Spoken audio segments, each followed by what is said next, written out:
Ponselku bergetar di meja dapur, tepat saat pintu depan tertutup dengan bunyi yang terlalu pelan.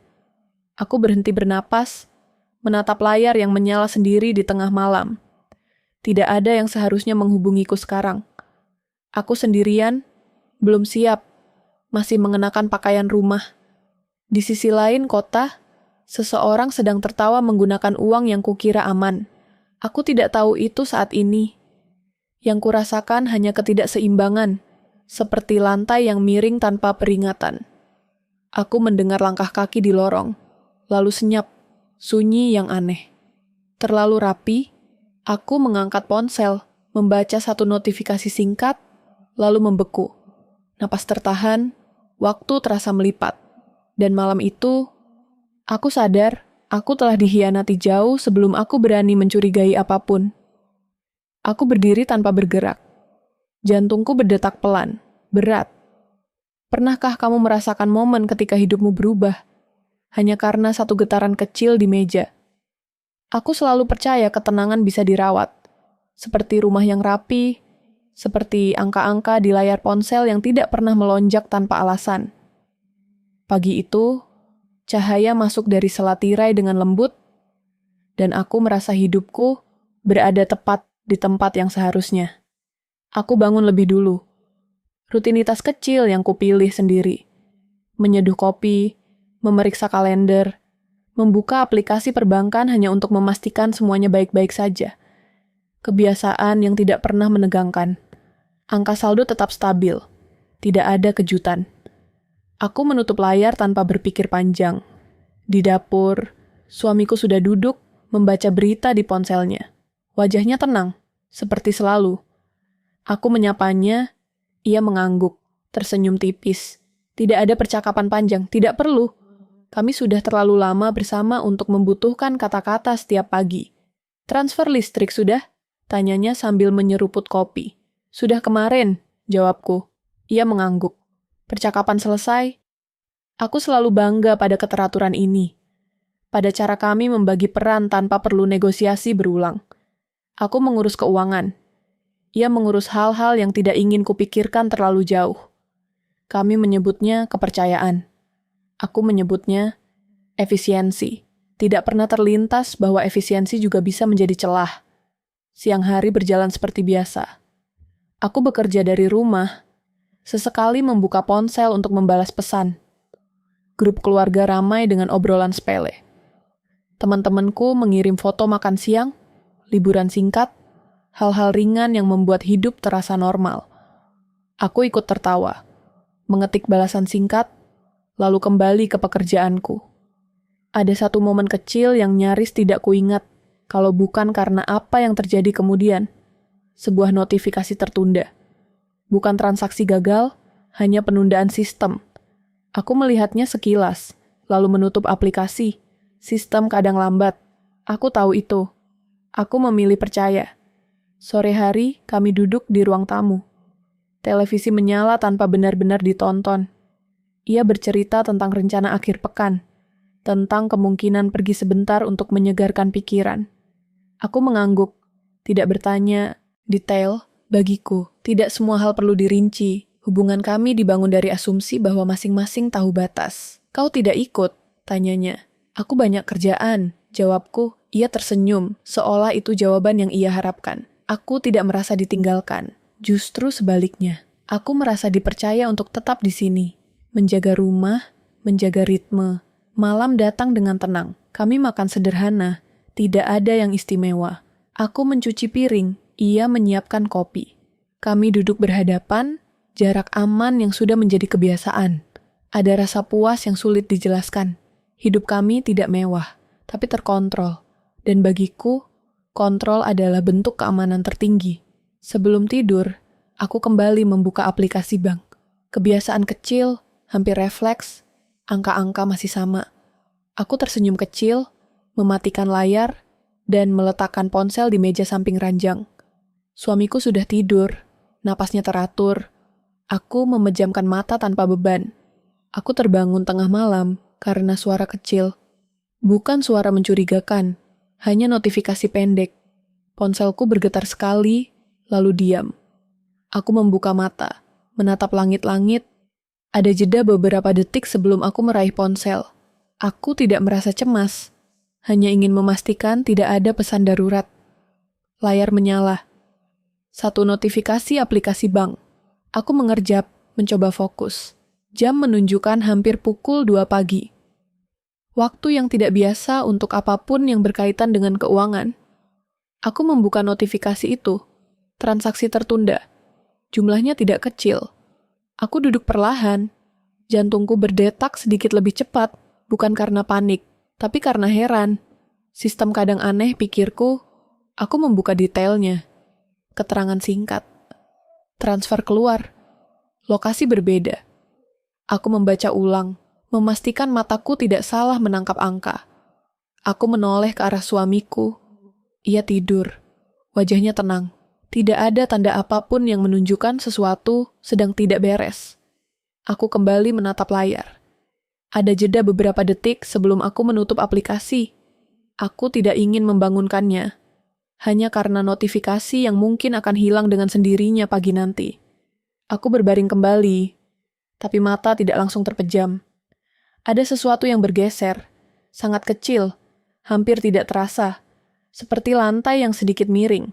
Tidak cukup untuk membuat jatuh, tapi cukup untuk disadari jika diperhatikan. Aku mengatur napas, memaksa diriku untuk tenang. Ini hanya transaksi tertunda. Aku akan mengeceknya besok. Aku tidak ingin menjadi orang yang mencurigai bayangannya sendiri. Pagi datang. Matahari masuk seperti biasa. Aku bangun dengan perasaan yang masih netral. Suamiku sudah tidak di sampingku. Dari dapur terdengar suara cangkir. Rutinitas berjalan. Aku menunggu sampai ia pergi mandi sebelum membuka ponsel. Aku duduk di tepi ranjang, membuka aplikasi dengan gerakan yang kini terasa lebih hati-hati. Notifikasi itu masih ada. Tidak hilang, jumlahnya sama, keterangan tetap. Aku menggeser layar, mencari transaksi lain. Ada satu lagi, tanggal berbeda, jumlah lebih kecil. Aku tidak ingat transaksi itu. Aku mengernyit, mencoba mengingat. Mungkin aku lupa. Mungkin itu pembayaran otomatis. Aku menelusuri catatan, mencari pola. Tidak ada yang langsung terlihat janggal, tapi ketidakcocokan kecil mulai bertumpuk. Di dapur, suamiku keluar dari kamar mandi. Kau terlihat pucat, katanya. Kurang tidur, jawabku cepat. Ia mengangguk. Jangan lupa sarapan. Aku mengangguk balik. Percakapan berhenti di situ. Aku menyimpan ponsel di saku, memutuskan untuk tidak mengatakan apapun. Belum. Aku butuh konteks. Aku butuh memastikan bahwa ini bukan kekhawatiran yang kubuat sendiri. Hari itu aku bekerja dengan konsentrasi terpecah. Setiap jeda, aku kembali membuka aplikasi, membaca ulang angka-angka yang sama. Tidak ada perubahan, tidak ada klarifikasi otomatis. Aku mengirim pesan ke layanan pelanggan, nada sopan, netral. Mereka menjawab singkat. Transaksi valid, diproses sesuai permintaan pengguna. Pengguna. Kata itu berputar di kepalaku. Sore hari, aku bertemu tetangga di depan rumah. Obrolan ringan tentang cuaca, tentang rencana liburan. Ia bercerita tentang suaminya yang baru pulang dari perjalanan singkat. Aku tersenyum, mengangguk, merasa cerita itu terlalu dekat dengan apa yang baru saja kudengar dari suamiku semalam. Kalian tidak kemana-mana? Tanyanya. Tidak, jawabku. Aku banyak kerjaan. Ia tertawa kecil. Kalian memang pasangan paling stabil di sini. Aku tersenyum, tapi ada sesuatu di dadaku yang mengencang, stabil. Kata itu tiba-tiba terasa rapuh, seperti gelas tipis yang terlalu sering dipakai. Malam datang lagi. Kami makan seperti biasa. Aku memperhatikan caranya mengunyah, caranya meletakkan sendok. Aku tidak pernah melakukannya sebelumnya. Ini bukan kecurigaan, kataku pada diri sendiri. Ini hanya pengamatan, hal biasa. Kau kelihatan capek, katanya. Sedikit, jawabku. Kalau begitu, tidur lebih awal. Aku mengangguk. Saran yang masuk akal. Aku ingin mempercayainya. Di kamar, aku membuka ponsel sekali lagi sebelum mematikan lampu. Tidak ada notifikasi baru. Tapi ketenangan itu tidak kembali seperti sebelumnya. Ada ruang kosong di antara pikiranku dan rasa aman yang dulu begitu mudah kurai. Aku meletakkan ponsel dengan layar menghadap ke atas untuk pertama kalinya sejak lama, seolah menunggu sesuatu. Ketika lampu padam dan rumah kembali sunyi, aku menyadari satu hal dengan jelas. Ketenangan yang kurawat selama ini mungkin hanya lapisan tipis di atas sesuatu yang tidak pernah benar-benar ku kenal. Dan di tengah malam yang tampak biasa itu, aku tahu ketentraman mulai retak. Aku tidak langsung mencarinya. Ada jeda yang sengaja kubuat, seperti memberi ruang pada kemungkinan bahwa aku salah membaca tanda. Pagi itu, aku membiarkan rumah berjalan seperti biasa. Aku menyeduh kopi, membuka jendela, mendengarkan suara motor lewat di kejauhan. Semua terasa normal, dan justru itu yang membuat kegelisahan kecil di dadaku terasa semakin janggal. Setelah suamiku berangkat, aku duduk sendirian di meja makan. Ponsel tergeletak di samping piring yang belum sempat kugeser. Aku menatapnya cukup lama sebelum akhirnya menyentuh layar. Gerakanku pelan, hati-hati, seolah ponsel itu bisa bereaksi terhadap niatku. Aku membuka aplikasi bank lagi, angka yang sama, transaksi yang sama, tidak ada koreksi, tidak ada keterangan tambahan. Aku menelusuri lebih jauh, membuka riwayat beberapa minggu terakhir. Di sana, jejak-jejak kecil mulai terlihat. Jumlahnya tidak selalu besar, waktunya tidak selalu mencolok. Tapi jika disusun berurutan, ada pola yang tidak pernah kubuat. Aku menarik napas, lalu menutup aplikasi. Aku tidak ingin tenggelam terlalu cepat. Ada bagian dalam diriku yang masih ingin percaya bahwa semua ini hanya kebetulan yang terlihat buruk dari sudut pandang yang salah. Aku membuka laptop, berniat bekerja, tapi mataku kembali ke ponsel. Aku mengalah. Aku membuka kembali aplikasi, kali ini dengan niat yang lebih jelas. Aku mencatat tanggal dan jam transaksi di buku kecil yang selalu ada di laci. Tangan kananku menulis. Tangan kiri memegang ponsel.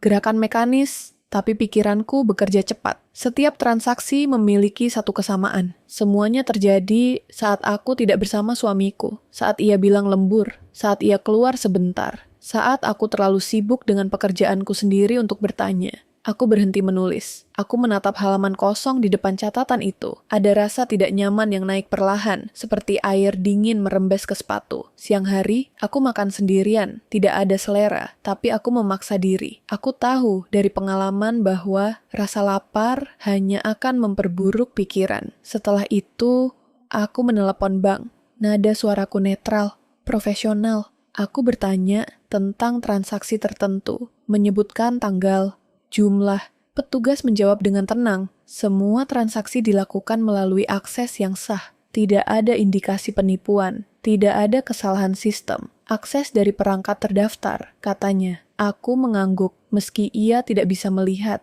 Perangkat siapa? Perangkat yang terhubung ke akun, Bu. Aku menutup telepon dengan ucapan terima kasih. Tanganku terasa dingin saat aku meletakkan ponsel. Perangkat terdaftar. Kami memang berbagi akses. Keputusan yang dulu terasa logis, praktis, penuh kepercayaan. Aku berdiri dan berjalan ke ruang tamu. Aku memeriksa tas suamiku yang tertinggal di kursi. Tidak ada niat mencuri. Hanya ingin memastikan. Ponselnya tidak ada. Laptopnya tidak ada. Semua yang penting selalu ia bawa. Sore itu, aku memutuskan melakukan sesuatu yang sederhana. Aku menanyakannya langsung. Tidak menuduh, tidak menekan. Hanya bertanya. Ia pulang menjelang maghrib. Aku menyambutnya seperti biasa. Kami makan. Aku menunggu momen yang terasa tepat, lalu berkata, pelan. Aku lihat ada beberapa transaksi aneh di rekening. Ia mengunyah, menelan, lalu menatapku. Aneh bagaimana? Jumlahnya kecil-kecil, kataku. Tapi aku tidak ingat membuatnya. Ia mengangguk. Cepat. Oh, itu. Aku pakai sebentar. Urusan kantor. Kenapa dari rekeningku? Lebih praktis. Aku lupa bilang. Nada suaranya ringan, terlalu ringan, seperti jawaban yang sudah disiapkan untuk pertanyaan apapun. Aku mengangguk, menelan jawaban itu. Baik, kataku. Ia kembali makan. Percakapan selesai. Aku duduk diam, mendengarkan bunyi sendoknya. Tidak ada getaran marah di dadaku. Hanya keheningan yang terasa lebih panjang dari biasanya. Aku ingin bertanya lebih jauh, tapi ada sesuatu yang menahanku. Naluri yang mengatakan bahwa dorongan kecil ini sebaiknya tidak dipercepat. Malam itu, aku membuka kembali catatanku. Aku menambahkan satu kolom. Alasan. Aku menulis urusan kantor di samping beberapa transaksi. Kata-kata itu terlihat terlalu umum di halaman yang terlalu spesifik. Hari-hari berikutnya, aku mengamati lebih banyak. Aku tidak mengubah sikap. Aku tidak mengurangi senyum. Aku hanya memperhatikan jam berapa ia pergi, jam berapa ia kembali. Alasan-alasan kecil yang muncul. Semua terdengar masuk akal jika berdiri sendiri. Bersama-sama, mereka membentuk jarak yang tidak pernah kami bicarakan. Aku memutar ulang ingatan lama, percakapan-percakapan kecil yang dulu kuanggap sepele. Rencana yang berubah mendadak. Perjalanan singkat yang tidak pernah kutanyakan detailnya. Aku tidak menemukan satu momen besar yang bisa kusebut sebagai awal. Hanya rangkaian hal kecil yang kini terasa saling terhubung. Lingkungan sekitar ikut memainkan perannya. Teman-teman menyebut kami pasangan yang mapan. Keluarga memuji kemandirian kami. Tidak ada yang melihat celah, atau mungkin tidak ingin melihatnya. Aku pun begitu. Suatu siang, aku bertemu teman lama di kafe. Obrolan ringan, seperti biasa. Ia bercerita tentang liburannya, tentang foto-foto yang diunggah ke media sosial. Aku mendengarkan sambil tersenyum. Lalu tanpa sengaja ia menyebut sebuah tempat. Nama kota itu membuatku berhenti sejenak. "Kau pernah ke sana?" tanyanya. "Belum," jawabku. "Bagus," katanya. "Banyak pasangan ke sana sekarang." Aku mengangguk. Tapi nama kota itu menempel di kepalaku. Aku pernah melihatnya di riwayat transaksi, sebuah hotel. Jumlahnya tidak besar, tapi cukup spesifik. Aku pulang dengan langkah lebih cepat. Di rumah, aku membuka laptop dan mencari nama hotel itu. Foto-foto muncul di layar. Kamar dengan jendela besar. Pemandangan laut. Aku menutup layar dengan cepat, seolah tertangkap basah oleh pikiranku sendiri. Malamnya, aku tidak mengatakan apapun. Aku tidur dengan ponsel di tangan. Aku menunggu, tapi tidak tahu apa yang kutunggu. Beberapa hari kemudian, bukti itu datang dari arah yang tidak kuduga. Pesan singkat dari nomor tak dikenal masuk ke ponselku saat aku sedang bekerja. Aku hampir mengabaikannya. Tapi ada satu kata yang membuatku membukanya. "Hai, ini aku." Aku membaca ulang. Tidak ada nama, tidak ada penjelasan. Hanya itu. Beberapa detik kemudian, pesan kedua masuk. Aku pikir, kamu harus tahu. Jantungku berdetak lebih cepat. Aku membalas dengan satu kata. Tentang balasan datang lama, terlalu lama. Aku menatap layar, merasakan ketegangan yang naik perlahan. Akhirnya, sebuah foto muncul. Buram, diambil dari jauh, dua orang duduk berdampingan di sebuah tempat yang kini kukenal dari pencarian singkatku. Salah satunya suamiku. Aku tidak langsung bereaksi. Aku duduk diam, menatap foto itu, sampai detail-detail kecil muncul. Jam di dinding, logo kecil di belakang, semua cocok. Pesan terakhir masuk. Aku tidak bermaksud menyakitimu, tapi aku tidak bisa diam. Aku meletakkan ponsel perlahan. Ruangan terasa lebih sempit, tidak ada suara, tidak ada pikiran yang teratur. Hanya satu kesadaran yang mulai terbentuk, berat dan tidak bisa dihindari. Jejak yang kutelusuri bukan sekadar angka. Itu rute. Perjalanan yang tidak pernah ia ceritakan. Dan sekarang, kecurigaanku tidak lagi mengarah pada sistem atau kesalahan kecil. Ia mengarah pada seseorang yang selama ini kupanggil suami. Aku menutup mata, menarik napas panjang, dan tahu satu hal dengan pasti. Kecurigaan ini telah berubah arah. Aku duduk tanpa bergerak cukup lama setelah melihat foto itu. Ruangan tidak berubah, tetapi rasanya menyusut. Udara menjadi lebih berat, seolah setiap tarikan napas harus dinegosiasikan. Aku meletakkan ponsel di meja, layar menghadap ke bawah, seperti benda yang bisa melukai jika disentuh terlalu lama. Aku tidak menangis, tidak ada letupan emosi, hanya rasa dingin yang merambat dari dada ke ujung jari. Aku berdiri, berjalan ke jendela, membuka sedikit tirai. Di luar, Kehidupan berjalan normal.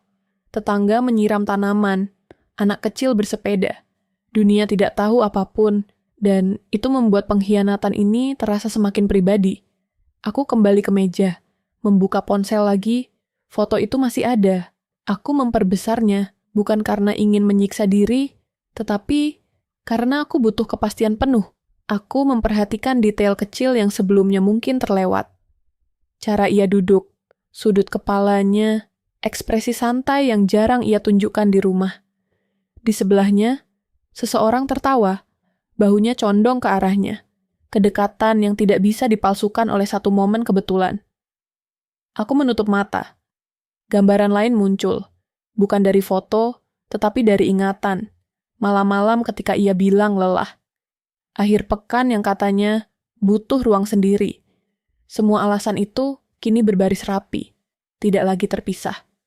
Aku duduk lagi, kali ini dengan punggung menempel ke kursi, mencoba menahan tubuhku sendiri.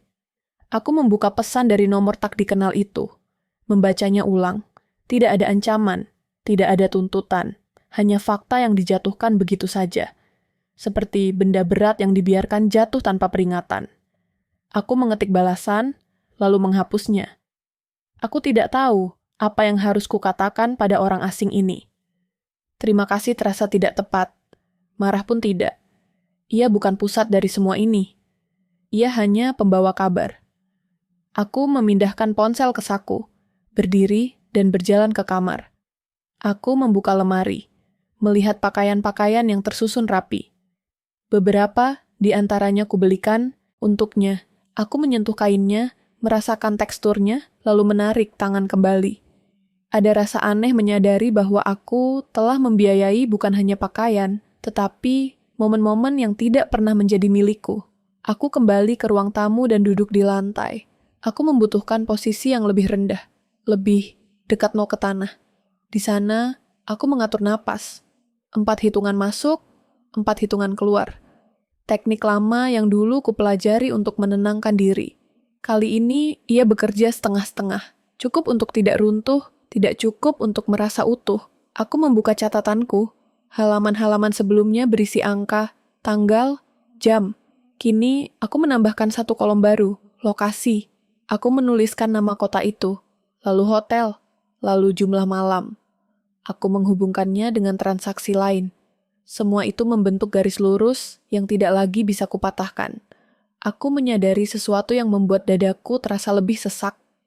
Ini bukan kebohongan spontan. Ini bukan kesalahan satu kali. Ini rencana. Sistematis. Ia tahu bagaimana caranya menggunakan uang tanpa menarik perhatian. Ia tahu kapan aku sibuk. Ia tahu kapan harus berkata apa. Aku berdiri, berjalan mondar-mandir di ruang tamu. Langkah-langkahku teratur, hampir mekanis.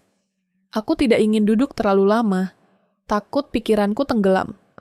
Aku menyusun ulang bantal di sofa, lalu mengembalikannya ke posisi semula. Gerakan kecil untuk mengalihkan energi yang tidak punya tempat. Sore itu, aku menerima pesan lain dari nomor yang sama. Bukan foto, hanya kalimat pendek. Aku sudah lama tahu, maaf. Aku tidak membalas. Aku mematikan ponsel. Aku tidak ingin ada suara lain di kepalaku selain pikiranku sendiri. Malam datang lebih cepat dari biasanya. Lampu-lampu rumah menyala satu persatu. Aku menyiapkan makan malam, meski tidak lapar. Aku memotong sayur dengan gerakan hati-hati. Menjaga jari-jariku. Aku membutuhkan fokus sederhana. Pisau, talenan, suara ketukan halus, realitas yang bisa kupegang. Saat makanan siap, aku menyajikannya seperti biasa. 2 piring, 2 gelas. Kebiasaan yang terasa absurd kini. Tapi aku tidak mengubahnya. Belum. Aku duduk di kursiku, menatap kursi di depanku yang kosong.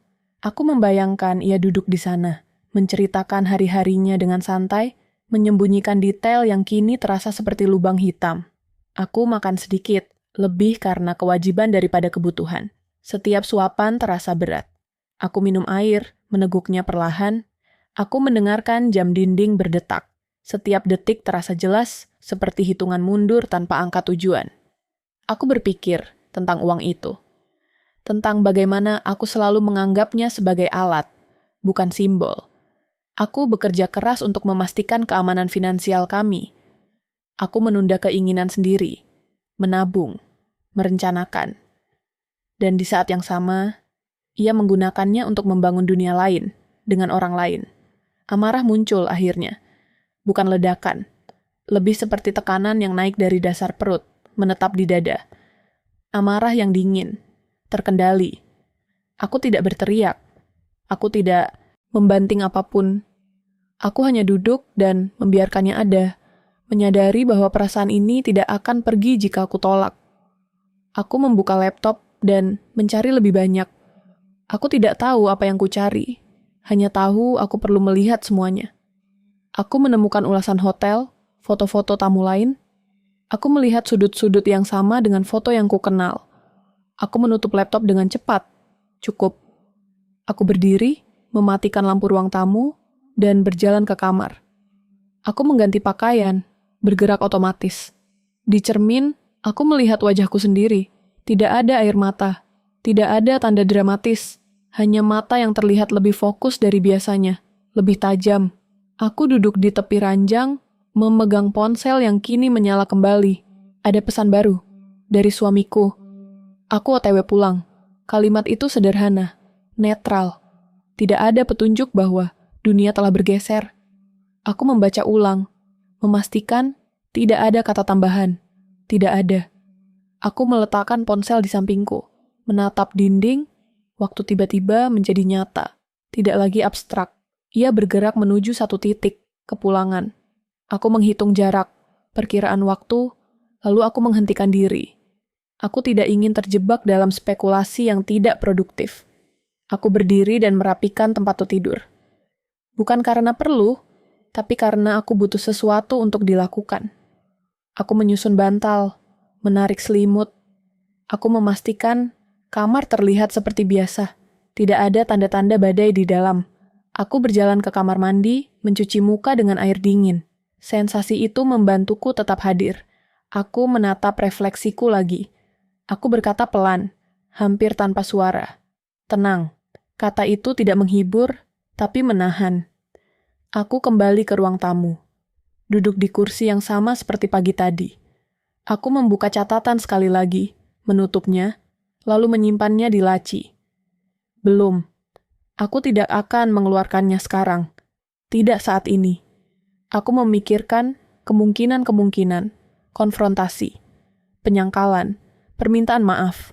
Semua terasa seperti adegan dari cerita lain. Aku tidak tahu mana yang akan terjadi. Dan untuk pertama kalinya, aku tidak mencoba menebaknya. Aku hanya tahu. Aku tidak bisa lagi berpura-pura tidak tahu. Di luar, suara mobil terdengar di kejauhan. Aku tidak tahu apakah itu mobilnya. Aku tidak bergerak. Aku duduk, tangan di pangkuan, napas teratur. Amarah masih ada. Tapi kini ia bercampur dengan sesuatu yang lebih berat. Kesadaran bahwa hidup yang kukenal telah berakhir. Bahkan sebelum percakapan pertama dimulai, aku menatap pintu depan. Aku membayangkan kunci berputar.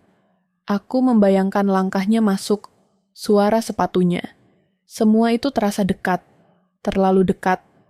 Aku menyadari satu hal dengan jelas di momen itu. Ini bukan hanya tentang liburan yang tidak pernah kuberikan, atau uang yang tidak pernah kupinjamkan.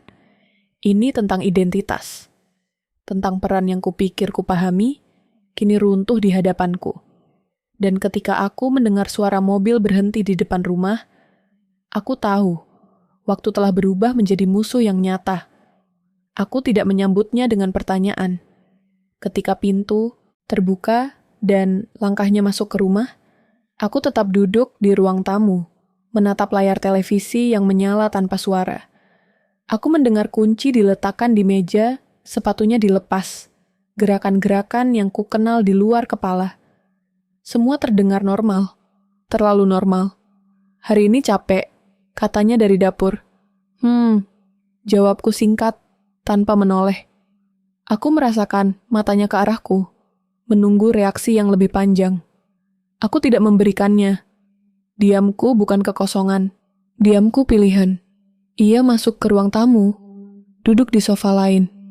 Jarak di antara kami cukup untuk membuat percakapan terasa aman, cukup dekat untuk membuat kesalahan terasa berbahaya. Aku mengatur napas, menjaga detaknya tetap rendah. Aku tidak ingin tubuhku mengkhianati apa yang sudah kupelajari. Kau baik-baik saja? Tanyanya. Iya, jawabku, sedikit lelah. Jawaban itu benar, hanya tidak lengkap. Malam berjalan dengan ritme yang kupaksakan terlihat biasa. Aku menyiapkan makan malam seperti hari-hari lain. Menu sederhana, gerakan terukur. Tidak ada piring jatuh, tidak ada tangan gemetar. Aku memperhatikan caranya memperhatikanku. Tatapannya singgah lebih lama dari biasanya, lalu pergi. Seperti orang yang memastikan sesuatu masih berada di tempatnya. Kami makan tanpa banyak kata. Aku mengunyah pelan, menelan dengan sadar. Aku tidak ingin tersedak oleh emosiku sendiri. Di sela-sela suapan, aku mengamati hal-hal kecil. Cara ia meletakkan ponsel dengan layar menghadap ke bawah. Cara ia mengecek jam lebih sering. Cara ia menyebut rencana besok dengan nada yang terlalu santai. Aku mungkin pergi sebentar akhir pekan ini, katanya. Kau bilang begitu kemarin, jawabku. Oh, katanya, seolah lupa. Iya. Aku mengangguk, tidak bertanya kemana, tidak menanyakan dengan siapa. Aku mencatat di kepalaku, pola yang sama, alasan yang sama. Ia nyaman dengan ketidakjelasan itu, karena selama ini aku tidak menuntut kejelasan. Setelah makan, aku mencuci piring seperti biasa. Air mengalir, bunyinya menenangkan. Ia berdiri di belakangku sebentar, lalu pergi ke kamar mandi. Aku menunggu sampai pintu tertutup sebelum mematikan keran. Aku mengeringkan tangan dengan handuk, lalu berdiri diam, mendengarkan rumah. Tidak ada suara lain. Aku mengambil ponsel dari saku dan membuka catatanku. Aku menambahkan satu baris baru. Jam kepulangan, nada suara, rencana akhir pekan. Aku menyimpan ponsel kembali ketika mendengar langkahnya mendekat. Aku berbalik dengan senyum kecil yang sudah kulatih di kamar mandi. Ia tidak mencurigai apapun. Setidaknya, belum. Malam itu aku tidak langsung tidur. Aku berbaring dengan mata tertutup, mendengarkan napasnya di sampingku. Teratur, aman. Aku menunggu sampai ritmenya benar-benar dalam sebelum bergerak. Perlahan, aku mengangkat ponsel dan membuka layar dengan kecerahan rendah. Aku memeriksa pesan, memastikan tidak ada yang masuk. Aku membuka aplikasi bank sekali lagi, hanya untuk memastikan data yang sudah kuhafal tidak berubah. Tidak ada perubahan. Justru itu yang membuatku semakin waspada. Aku mematikan layar dan menatap langit-langit. Di kepalaku, rencana mulai terbentuk, bukan sebagai aksi besar, tetapi sebagai rangkaian langkah kecil, mengamati, mencatat, mengamankan diri. Aku tidak tahu sejauh apa aku harus melangkah. Tapi aku tahu satu hal. Aku tidak boleh terpancing emosi, tidak sekarang. Hari-hari berikutnya, kujalani dengan peran yang semakin terasa. Aku menjadi istri yang sama seperti sebelumnya. Aku tertawa di waktu yang tepat. Aku menanyakan hal-hal sepele. Aku tidak mengubah rutinitas belanja, jam kerja, atau kebiasaan akhir pekan. Dari luar, tidak ada yang berubah. Dari dalam, aku menghitung setiap detikku. Aku mulai mengamankan hal-hal kecil. Aku menyimpan salinan dokumen penting di tempat yang tidak ia ketahui. Aku memindahkan beberapa file digital ke penyimpanan pribadi dengan nama yang tidak mencolok. Aku menghubungi satu orang yang paling jarang kami temui bersama, hanya untuk memastikan aku tidak sendirian jika sesuatu terjadi. Aku tidak menjelaskan apapun. Aku hanya berkata, kalau suatu hari aku butuh bantuan mendadak, bolehkah? Jawabannya singkat. Tentu, itu cukup. Suamiku tampak tidak menyadari perubahan itu. Atau mungkin ia menyadarinya, tapi belum menemukan celah. Aku melihat caranya mulai bertanya lebih sering tentang kegiatanku. Hari ini kemana? Tadi lama ya di luar? Pertanyaan-pertanyaan itu terdengar biasa, tapi kini aku mendengarnya dengan telinga yang berbeda. Ke minimarket, jawabku suatu kali. Sendiri? Iya, ia mengangguk. Aku mencatat. Ketertarikan yang meningkat adalah tanda. Bukan kecemburuan, kontrol. Aku juga mulai memperhatikan ponselnya lebih saksama. Bukan isinya, tapi kebiasaannya. Ia selalu membawanya, bahkan ke kamar mandi. Ia meletakkannya terbalik. Ia menghapus notifikasi dengan cepat. Aku tidak menyentuhnya. Belum. Aku tahu batas itu terlalu berbahaya untuk dilewati tanpa persiapan. Suatu sore, aku menerima email dari bank. Laporan bulanan. Aku membukanya di laptop, memastikan suamiku tidak ada di rumah. Aku mencetaknya dan menandai beberapa transaksi dengan stabilo. Warna terang di atas kertas putih. Bukti yang tidak bisa dihapus dengan satu sentuhan. Aku melipat kertas itu rapi dan menyimpannya di map yang kusembunyikan di tempat yang bahkan aku sendiri jarang buka. Malamnya, ia pulang dengan wajah sedikit lelah. Bukan karena kerja. Aku bisa membedakannya. Macet, katanya. Pasti, jawabku. Ia duduk, membuka sepatu, menghela napas panjang. Aku melihat celah kecil di sana. Keletihan yang tidak sepenuhnya fisik. Tapi, aku tidak menyerangnya. Aku tidak boleh. Aku belajar satu hal penting di fase ini. Diam bukan berarti pasif. Diam adalah cara terbaik untuk melihat orang lain bergerak tanpa sadar sedang diamati. Dan ia bergerak lebih ceroboh dari yang ia kira. Suatu malam, saat ia mandi, ponselnya tertinggal di meja. Jantungku berdetak lebih cepat. Aku berdiri di dapur, menatap layar yang menyala dengan notifikasi singkat. Satu nama muncul. Tidak kusimpan di kontakku. Aku tidak menyentuh ponsel itu. Aku hanya membaca nama itu dari kejauhan. Aku mengingatnya. Itu saja. Ketika ia keluar dari kamar mandi, aku sudah kembali ke posisi semula. Siapa yang menelepon? Tanyaku santai. Ia menoleh cepat. Kantor. Oh, jawaban itu datang terlalu cepat. Aku mengangguk, seolah puas. Di dalam, aku menyimpan nama itu seperti serpihan kaca. Tekanan mulai terasa di tubuhku. Tidurku lebih ringan. Aku terbangun oleh suara kecil. Aku lebih cepat bereaksi terhadap perubahan. Tapi aku menjaga wajahku tetap netral. Aku tidak ingin ia tahu bahwa aku telah bergeser dari peran lama. Aku juga mulai mengamati diriku sendiri. Apakah aku masih aman di rumah ini? Apakah aku perlu menyiapkan jalan keluar? Pertanyaan-pertanyaan itu tidak kujawab dengan panik, tetapi dengan logika. Aku menyiapkan tas kecil dengan beberapa barang penting. Aku menyimpannya di bagasi mobil. Tidak untuk pergi malam itu, tapi untuk berjaga-jaga. Semua ini kulakukan tanpa mengubah satupun kebiasaan yang bisa memicu kecurigaan. Aku masih memasak menu favoritnya. Aku masih mengingatkan jadwalnya. Aku masih menjadi orang yang ia kenal. Atau pikir ia kenal. Namun, di balik semua itu, ada satu keputusan yang mulai mengeras. Diam ini tidak bisa berlangsung selamanya. Aku membutuhkan momen. Titik di mana aku bisa mengubah posisi tanpa langsung membuka semua kartu. Aku mulai merancangnya. Bukan balas dendam. Bukan amarah. Sebuah kejutan yang terukur. Sesuatu yang akan memaksanya bereaksi, bukan aku. Aku memikirkan waktu yang tepat, tempat yang tepat, dan yang paling penting, bukti yang cukup untuk membuatnya tidak bisa lagi memutarbalikkan kenyataan. Suatu malam, saat kami duduk menonton televisi, aku berkata dengan nada ringan, "Aku ingin mengecek rencana liburan kita." Ia menoleh. "Liburan?" "Iya. Sudah lama kita tidak pergi bersama." Ia tersenyum tipis. "Nanti saja." "Nanti kapan?" "Kalau ada waktu." Aku mengangguk. Aku tidak mendesaknya. Tapi aku melihat perubahan kecil di wajahnya. Ketegangan singkat. Seperti seseorang yang baru saja diingatkan pada sesuatu yang ingin ia lupakan.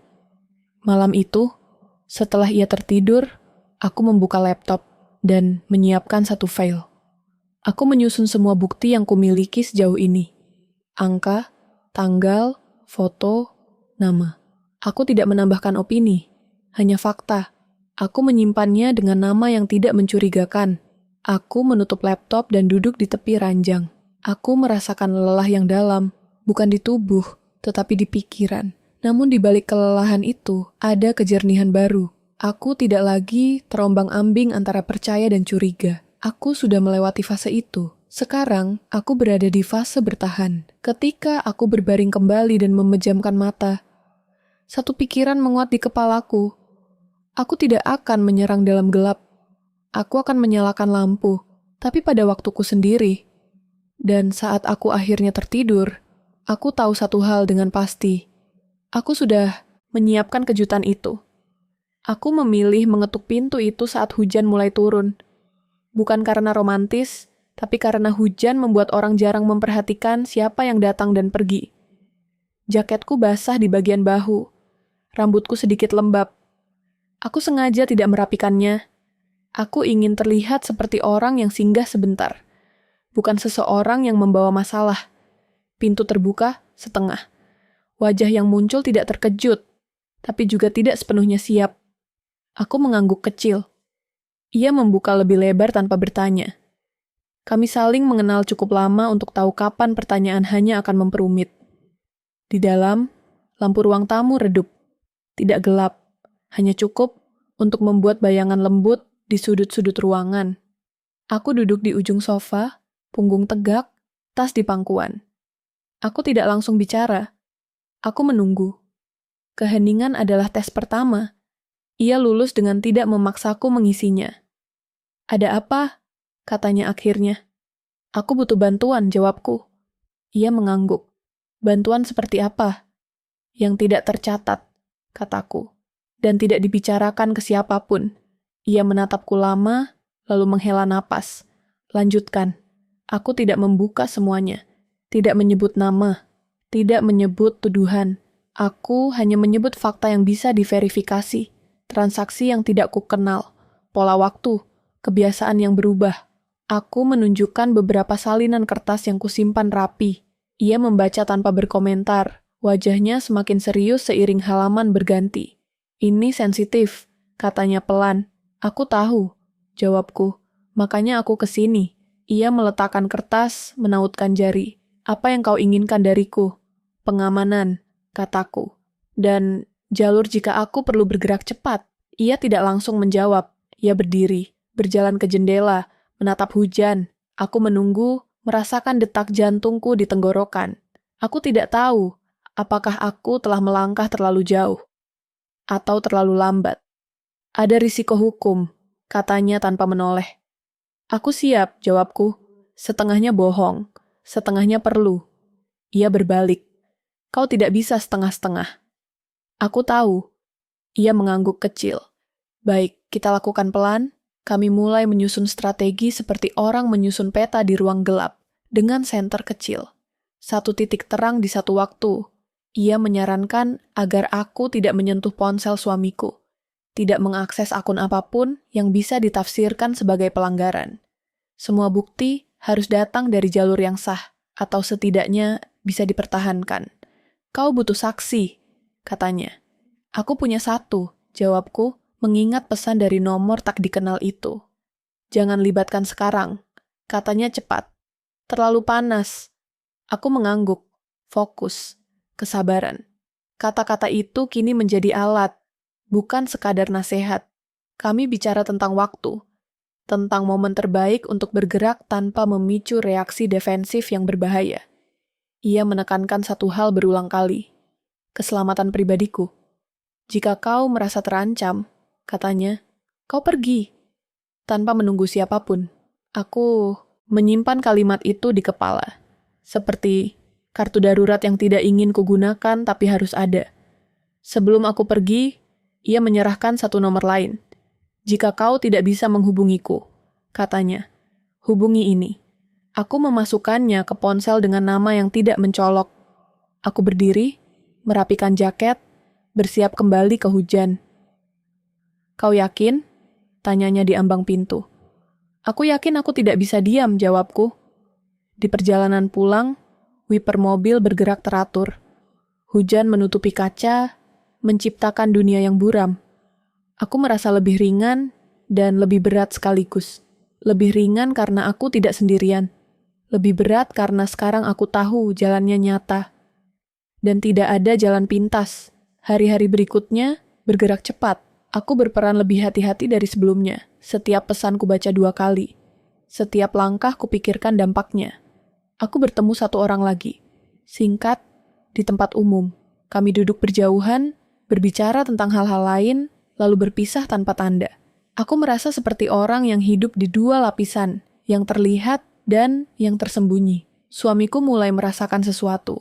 Aku tahu dari caranya menatapku, dari pertanyaan yang semakin spesifik. Kau sering keluar, katanya suatu malam.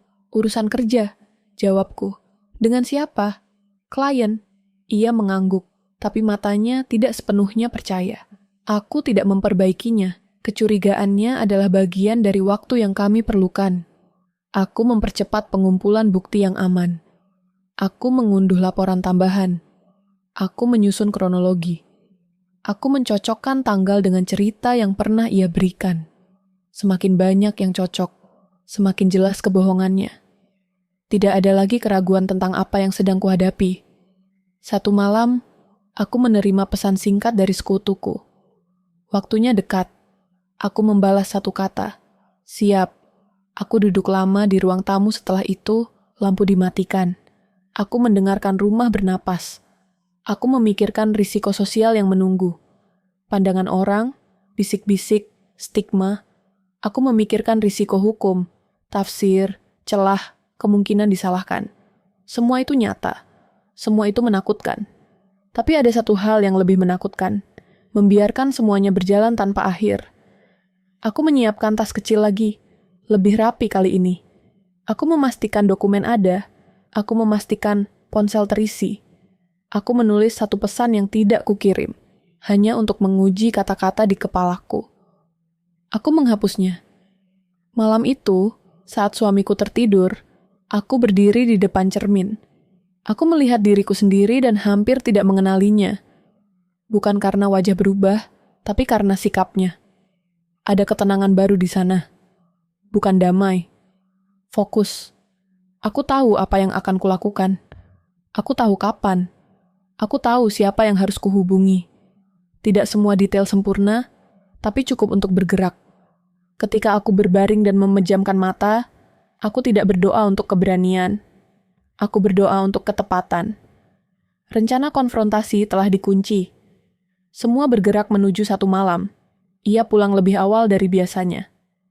Tidak cukup cepat untuk disebut tergesa, tidak cukup lambat untuk disebut santai. Tepat. Ketepatan yang terasa dipilih. Aku mendengar mesin mobilnya berhenti, pintu ditutup, langkah kaki mendekat. Aku tidak bergerak dari tempatku di ruang tamu. Lampu sengaja kupadamkan setengah. Cukup terang untuk melihat wajah. Cukup redup untuk menyembunyikan niat. Ketika pintu terbuka, aku menunggu 2 detik sebelum menoleh. 2 detik itu penting. 2 detik untuk mengatur napas. 2 detik untuk memastikan ekspresi di wajahku masih milik peran yang sama. Kau di rumah, katanya. Iya, jawabku, lebih awal. Ia meletakkan tasnya di kursi, menatap sekeliling. Rumah terlihat sama, tidak ada yang berubah. Dan justru itu yang membuatnya berhenti sejenak, seolah mencari sesuatu yang tidak ada. Aku menangkapnya. Retakan kecil pertama. Aku pikir kau keluar, katanya. Batal, jawabku. Hujan. Ia mengangguk. Alasan yang masuk akal. Aku memilih alasan-alasan yang tidak mengundang pertanyaan lanjutan. Ia berjalan ke dapur, membuka kulkas, menutupnya kembali tanpa mengambil apapun. Gerakan kecil yang kukenal sebagai tanda gelisah, yang ia kira tidak terlihat. Aku berdiri dan mengikutinya, menjaga jarak 1 langkah. Aku buat teh, kataku. Tidak usah, katanya cepat. Aku berhenti. Aku haus. Ia menoleh, mengangguk. Oh, aku merebus air, mendengarkan bunyinya mendidih.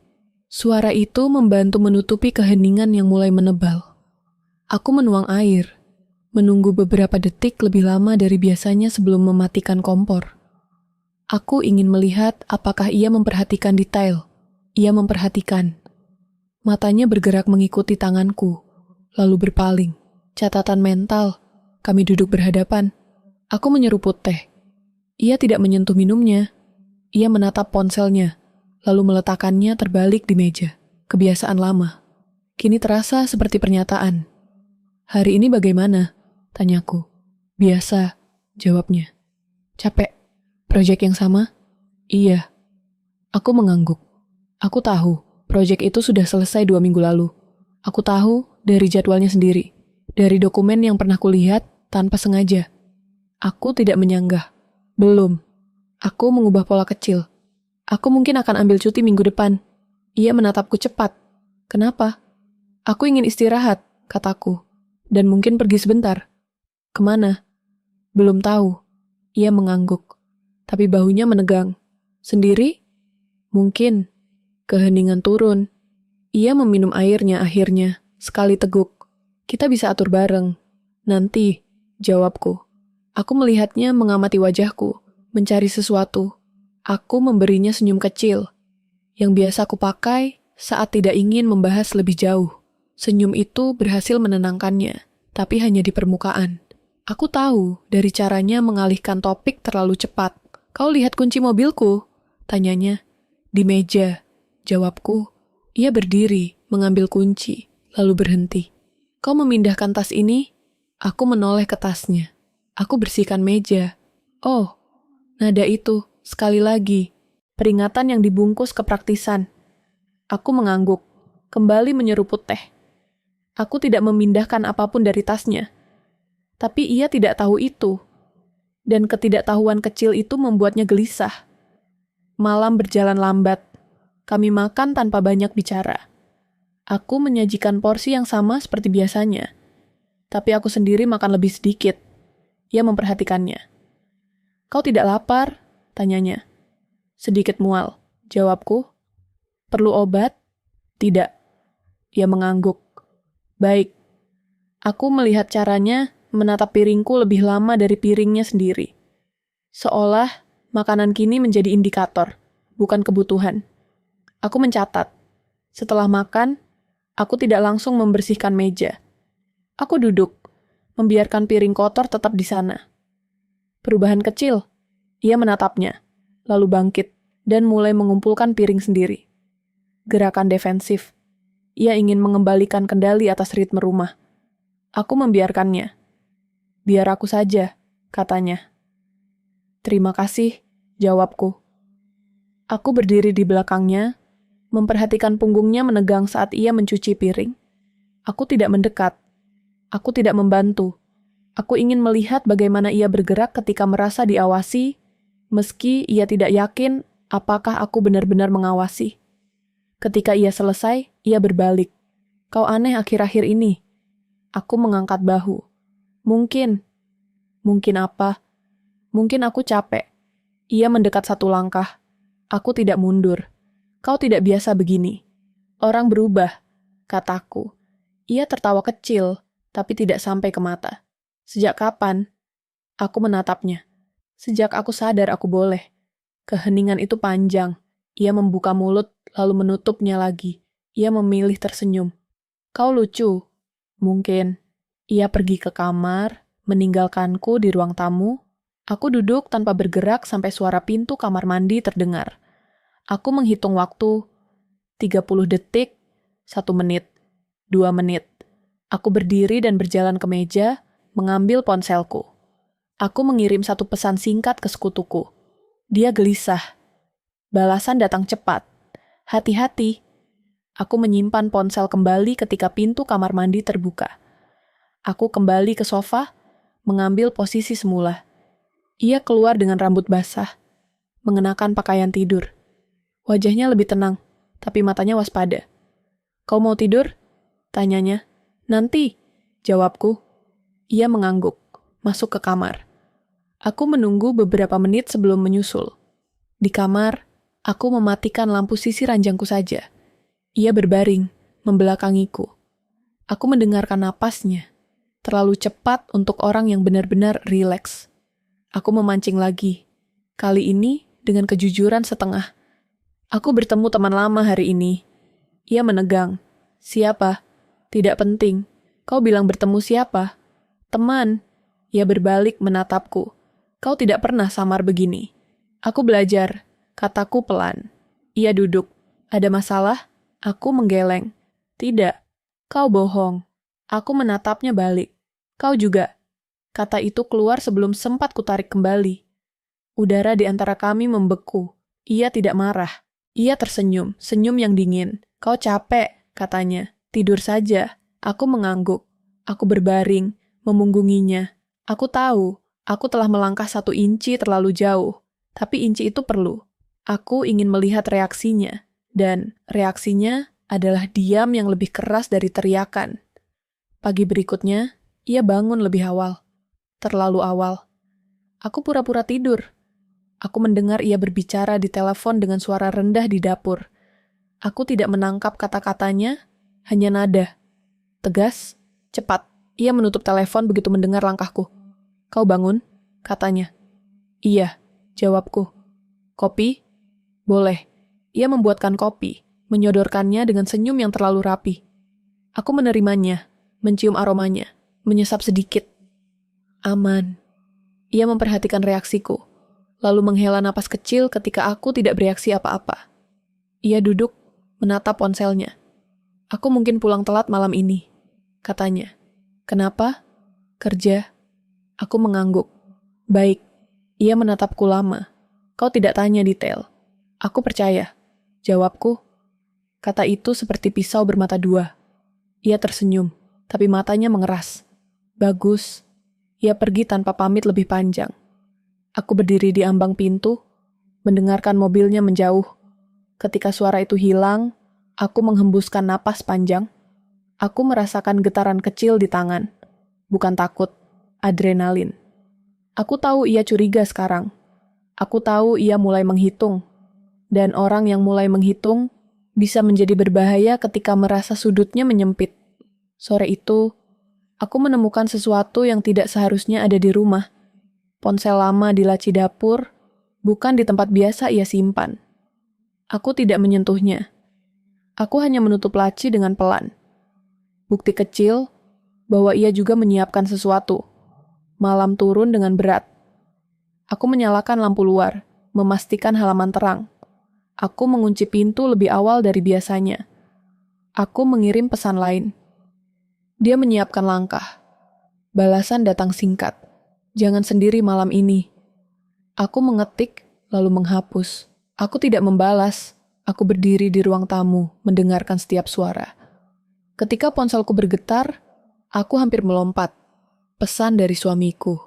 Aku hampir sampai. Aku menatap layar lama. Jantungku berdetak keras. Aku menyiapkan wajah, postur, nada. Ketika pintu akhirnya terbuka, ia masuk dengan senyum yang lebih lebar dari biasanya. Terlalu lebar. Kau kunci pintu? Tanyanya. Iya, jawabku. Kenapa? Keamanan. Ia tertawa kecil. Kau berlebihan. Mungkin. Ia menutup pintu, menguncinya dari dalam. Bunyi kunci itu terdengar lebih keras dari seharusnya. Ia menoleh, menatapku. Untuk pertama kalinya, aku melihat sesuatu yang tidak pernah kulihat sebelumnya. Kemarahan yang ditahan, bercampur ketakutan kehilangan kendali. Apa yang sebenarnya kau lakukan? Tanyanya. Aku tidak menjawab. Aku berdiri diam, menjaga jarak. Keheningan itu tegang, seperti tali yang ditarik terlalu kuat. Aku tahu, di momen itu, situasi telah berubah. Ini tidak lagi permainan observasi. Ini telah menjadi konfrontasi yang tertunda. Dan ketika ia melangkah 1 langkah lebih dekat dari biasanya, aku tahu satu hal dengan pasti. Situasi ini telah berubah menjadi berbahaya. Tidak ada jalan mundur. Lampu ruang makan menyala lebih terang dari biasanya.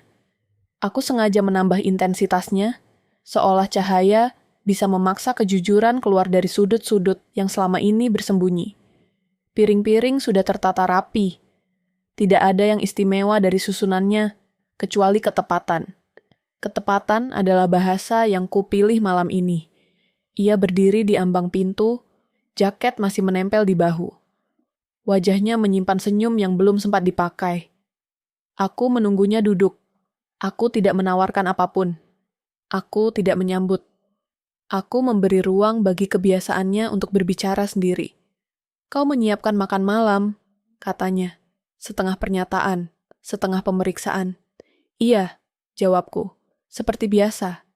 Ia melangkah masuk, menarik kursi, duduk, tangannya merapikan lengan baju. Kebiasaan kecil yang selalu muncul ketika ia ingin terlihat tenang. Aku duduk berhadapan. Jarak di antara kami. Sama seperti malam-malam lain. Yang berubah adalah maknanya. Aku menuangkan minuman ke gelasnya. Tanganku stabil. Aku memastikan ia melihatnya. Aku ingin ia tahu tidak ada yang disembunyikan di gerakan itu. Ketika gelas berpindah ke hadapannya, aku tidak melepasnya terlalu cepat.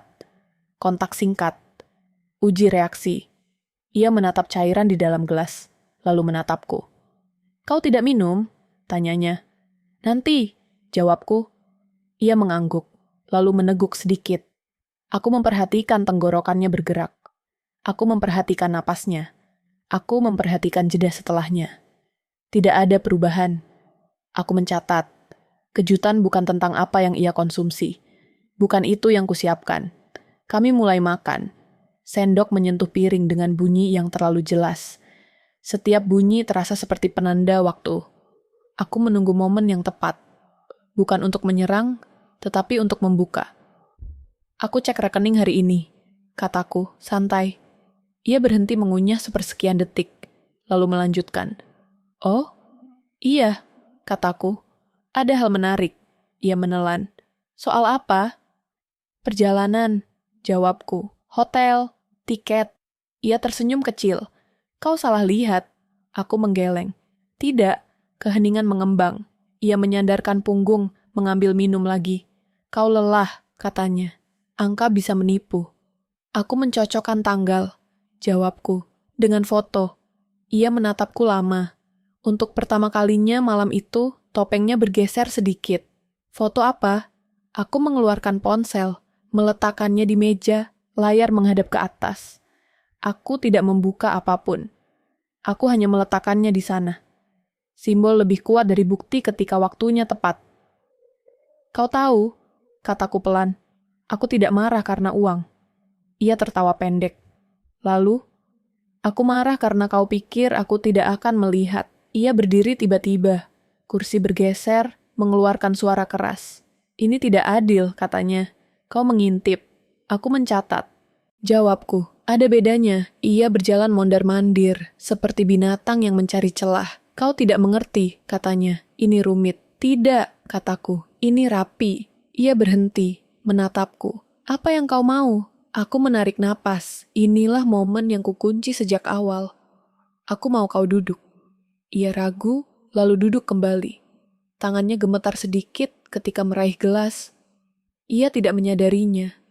Aku menyadarinya. Aku melanjutkan, nada tetap rendah. Aku tahu tentang liburan itu. Aku tahu tentang perempuan itu. Aku tahu tentang uangku. Ia membuka mulut, lalu menutupnya. Aku tidak memberinya waktu. Aku juga tahu kau tidak sendirian. Ada alur, ada kebiasaan, ada pengulangan. Kau berlebihan, katanya. Tidak, jawabku. Aku lengkap. Aku membuka laptop yang sudah kusiapkan di sisi meja. Layar menyala, menampilkan kronologi, tanggal, jumlah, tempat. Tidak ada kata-kata emosional, hanya data. Ia mencondongkan tubuh, membaca. Wajahnya memucat. Kau menyimpan ini, katanya. Iya. Sejak kapan? Sejak aku berhenti percaya pada kebetulan. Ia menggeleng, tertawa kecil yang patah. Kau mau apa sekarang? Uang kembali? Sebagian, kataku. Dan berhenti. Ia menatapku tajam. Atau aku berhenti. Ia berdiri lagi. Kali ini lebih dekat. Kau mengancam? Aku memberi pilihan. Ia mengangkat tangan, menurunkannya lagi. Kau tidak tahu dampaknya. Aku tahu, kataku. Aku menghitungnya. Keheningan jatuh seperti tirai. Ia mendekat satu langkah. Aku tidak mundur. Aku menjaga jarak dengan postur, bukan kaki. Aku melihat kemarahan di balik matanya, bercampur kepanikan. Siklusnya terancam. Itu membuatnya berbahaya. Kau pikir kau menang, katanya. Tidak, jawabku. Aku pikir ini berakhir. Ia tertawa keras. Tidak ada yang berakhir begitu saja. Aku menatapnya, lalu menekan satu tombol di ponselku. Tidak ada suara, tidak ada efek. Ia menoleh ke arah layar ponselku. Apa itu? Tanyanya. Penjaga, kataku. Jika aku tidak membatalkan, pesan akan terkirim. Keheningan membeku. Ia menatapku, lalu ponselnya sendiri. Ia menyadari posisinya terlambat. Kau gila, katanya. Mungkin, jawabku, atau akhirnya jujur. Ia melangkah lebih dekat. Aku berdiri. Kursi jatuh ke belakang. Aku merasakan jantungku berdetak keras. Tapi suaraku tetap rata. Berhenti. Ia berhenti. 1 detik, 2 detik. Waktu memanjang. Kau tidak akan berani, katanya. Aku menatap matanya. Aku sudah. Aku menggeser laptop, menutupnya. Aku mengambil tas kecil di sampingku. Gerakan ini adalah tanda. Ia menyadarinya. Jangan, katanya. Sudah, jawabku. Ia mencoba meraih lenganku. Aku mundur setengah langkah. Cukup untuk menghindar. Sentuh aku, kataku, dan ini berubah. Ia menahan diri. Aku melihat keputusan itu berat. Ia tidak terbiasa kehilangan kendali. Itu terlihat dari caranya bernapas. Aku berjalan menuju pintu. Tanganku digagang. Aku berhenti, menoleh. Aku akan menepati bagianku, kataku. Lakukan punyamu. Apapun yang kau lakukan, katanya. Kau akan menyesal. Mungkin, jawabku. Tapi tidak hari ini. Aku membuka pintu. Udara malam masuk, dingin dan bersih. Aku melangkah keluar. Di belakangku, aku mendengar sesuatu jatuh. Aku tidak menoleh. Aku menuruni tangga dengan langkah terukur. Di luar, mobil sudah menunggu. Aku masuk, mengunci pintu, menyalakan mesin, tanganku akhirnya gemetar. Aku menarik napas panjang, menahannya, lalu menghembuskannya perlahan. Aku mengirim satu pesan singkat. Selesai. Balasan datang hampir seketika. Kami bergerak. Aku mengemudi tanpa menoleh ke rumah itu. Lampu-lampunya terlihat terang di kaca spion, lalu mengecil. Aku tidak tahu apa yang terjadi di dalam setelah aku pergi. Aku hanya tahu, pilihanku telah diambil, dan dampaknya tidak bisa ditarik kembali. Ponselku bergetar lagi. Panggilan masuk. Nomor tidak dikenal. Aku tidak mengangkatnya. Aku membiarkannya berdering sampai berhenti. Jalanan sepi. Lampu lalu lintas berganti warna tanpa saksi. Ketika aku berhenti di persimpangan, aku menyadari satu hal yang membuat tengkuku dingin. Kejutan itu tidak hanya mengakhiri siklusnya, ia juga memulai sesuatu yang lain. Dampak pilihan itu terasa seketika, dan aku belum tahu seberapa jauh gelombangnya akan menjalar. Pagi datang tanpa pengumuman. Tidak ada sirene, tidak ada ketukan pintu, tidak ada berita besar yang menunggu di ambang kesadaran. Cahaya masuk perlahan melalui celah tirai, menyentuh lantai dengan cara yang netral. Aku membuka mata, dan untuk beberapa detik tidak tahu di mana aku berada. Itu bukan kepanikan, hanya kekosongan singkat, seperti tubuh yang belum sepenuhnya kembali dari tempat lain. Aku duduk di tepi ranjang, menunggu napas menyatu dengan detak jantung. Kamar ini bukan kamar lama. Bau cat masih samar. Jendela menghadap ke halaman kecil, bukan jalan. Aku memilih tempat ini karena tidak memiliki sejarah. Tidak ada sudut yang mengingatkanku pada apapun. Tidak ada bayangan yang menempel di dinding. Aku berdiri, merapikan selimut, lalu membuka jendela sedikit. Udara pagi masuk, dingin dan bersih. Aku menutup mata sebentar, membiarkannya menyentuh wajahku. Aku tidak mencari perasaan tertentu. Aku hanya memastikan aku hadir. Hari-hari setelah itu berjalan tanpa klimaks. Tidak ada adegan dramatis. Tidak ada kelegaan besar. Proses hukum bergerak seperti mesin tua, lambat, berisik, dan tak pernah terlihat utuh dari satu sudut pandang. Aku datang ke beberapa tempat, menandatangani beberapa dokumen, menjawab pertanyaan yang sama dengan nada yang harus tetap stabil. Aku belajar bahwa kebenaran tidak selalu membutuhkan suara keras. Kadang ia hanya membutuhkan konsistensi. Orang-orang bereaksi dengan cara mereka masing-masing. Ada yang ingin tahu lebih banyak, ada yang menghindar, ada yang tiba-tiba menjadi sangat peduli. Aku tidak mengoreksi mereka.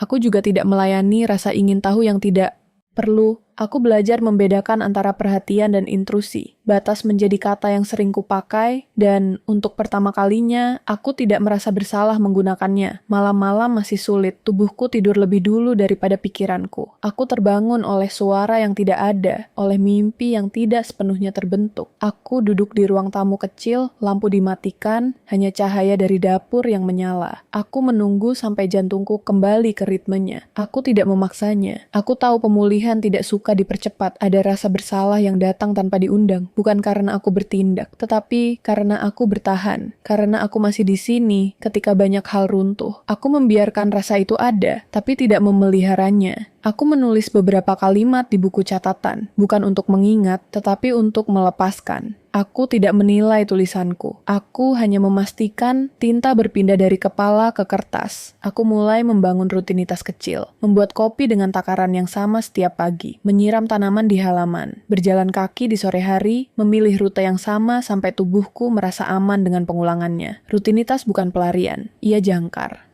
Aku juga membangun ulang identitasku dengan cara yang tidak spektakuler.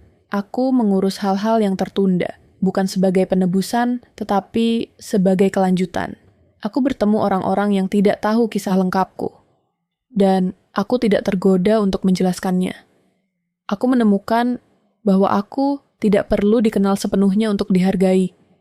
Sesekali, pikiranku kembali ke rumah lama. Bukan sebagai kerinduan, tetapi sebagai evaluasi. Aku melihat diriku yang dulu, percaya pada sistem yang tampak rapi. Aku tidak menyalahkannya. Ia melakukan yang terbaik dengan informasi yang ia miliki. Aku juga tidak mengagungkan diriku yang sekarang. Aku hanya berbeda. Ada hari ketika aku merasa kuat. Ada hari ketika aku merasa rapuh tanpa alasan jelas. Aku berhenti mencari alasan. Aku belajar bahwa kestabilan bukan garis lurus. Ia lebih mirip gelombang kecil yang saling menyusul. Hubunganku dengan orang-orang terdekat berubah. Beberapa mendekat dengan hati-hati, seolah takut mengatakan hal yang salah. Aku membantu mereka dengan mengatakan apa yang kubutuhkan dan apa yang tidak. Aku baik-baik saja hari ini. Atau, aku butuh waktu sendiri. Kalimat-kalimat itu menjadi alat, bukan pengakuan kelemahan. Aku juga belajar menerima bantuan tanpa merasa berhutang. Ketika seseorang menawarkan untuk menemani ke suatu tempat, aku menilai niatnya, bukan maknanya. Aku menerima jika terasa aman. Aku menolak jika tidak. Aku berhenti menjelaskan penolakanku. Proses hukum sesekali mengetuk kembali kesadaranku.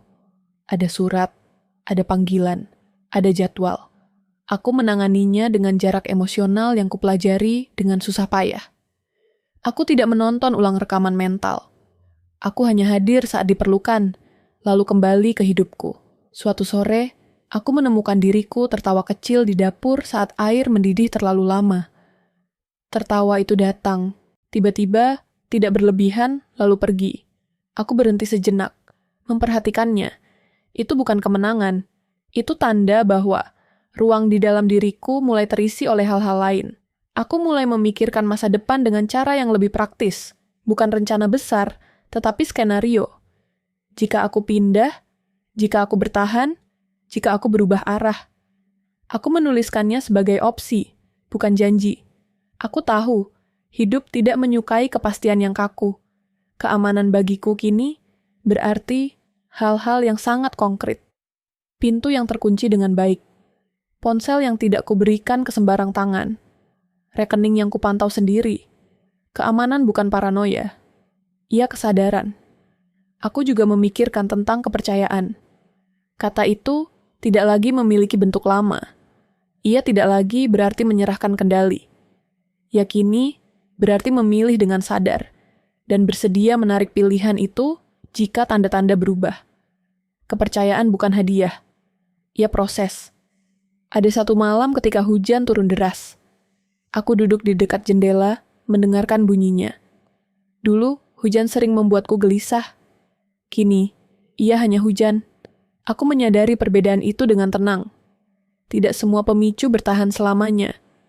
Aku bertemu seseorang secara kebetulan di sebuah toko buku. Percakapan kami singkat, netral. Tidak ada beban. Ketika kami berpisah, aku tidak membawa harapan apapun. Aku menyadari bahwa aku tidak perlu mengisi ruang kosong dengan orang lain. Ruang itu bisa tetap kosong sampai aku memilih sebaliknya. Waktu berjalan, dan bekasnya tidak hilang sepenuhnya, ada hari ketika aku melihat refleksiku di kaca dan teringat versi diriku yang lain. Aku tidak mengusir bayangan itu. Aku mengangguk kecil, seperti mengakui seseorang yang pernah singgah. Aku tidak mencari penutupan yang sempurna. Aku tahu, hidup jarang memberikannya. Yang ada hanyalah keberlanjutan, kemampuan untuk bangun, bergerak, dan memilih lagi. Itu cukup. Suatu pagi, aku membersihkan laci dan menemukan map lama berisi salinan dokumen. Aku membukanya, melihat isinya, lalu menutupnya kembali. Aku tidak membuangnya. Aku menyimpannya di tempat yang rapi. Bukti bukan untuk dipegang setiap hari. Ia untuk berjaga-jaga. Aku menyadari bahwa keadilan tidak selalu terasa seperti kelegaan. Kadang, ia terasa seperti kelelahan yang sah. Dan itu juga tidak apa-apa. Di malam yang tenang, aku mematikan semua lampu kecuali satu. Aku duduk dengan secangkir teh, merasakan hangatnya di telapak tangan. Aku tidak memikirkan apapun yang besar. Aku hanya menikmati fakta bahwa aku bisa duduk tanpa menunggu sesuatu terjadi. Aku tahu, luka-luka ini akan menjadi bagian dari ceritaku. Tapi bukan seluruhnya. Aku tidak perlu menyusunnya menjadi narasi yang indah. Aku hanya perlu hidup dengannya secara jujur. Ketika aku akhirnya berbaring dan memejamkan mata, aku tidak meninjau hari itu. Aku tidak menyiapkan diri untuk hari esok.